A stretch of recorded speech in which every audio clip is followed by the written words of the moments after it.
Hi అండి. నా పేరు సింగవరపు శ్రీనివాస్ అండి. నేను గుడివాడ కాన్స్టిట్యుయెన్సీ నుండి మాట్లాడుతున్నాను. గత కొన్ని రోజులుగా రైతులు ఎరువుల కోసం తీవ్రమైన ఇబ్బందులు పడుతున్నారు. అది అందరూ చూస్తున్నాం, గమనిస్తున్నాం. దేశానికి వెన్నెముక ఎవరంటే రైతు అని అందరం అంటామండి. మరి ఈ రోజున రైతు పడే బాధలు చూస్తుంటే చాలా బాధేస్తుందండి. దేశం యొక్క ఎకానమీలో రైతు పండించే పంటకే ఎక్కువ ప్రాధాన్యత ఉంటుంది. మరి అట్లాంటి రైతుని ఈరోజు ఇటు కేంద్రం కానీ అటు రాష్ట్రం కానీ చిన్నచూపు చూడడం జరుగుతుంది. రైతుల్ని ఇబ్బందులకి గురయ్యేటట్టుగా కేంద్ర రాష్ట్ర ప్రభుత్వాలు అయితే చేస్తున్నాయండి.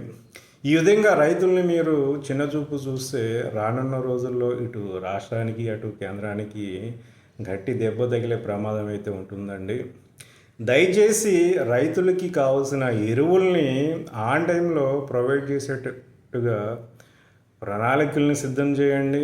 రానున్న రోజుల్లో ఇట్లాంటి ఇబ్బందులు రైతులు ఎదుర్కోకుండా ఉండడానికి తగిన చర్యలు తీసుకోవాలని నేను రాష్ట్రాన్ని కోరుకుంటున్నానండి.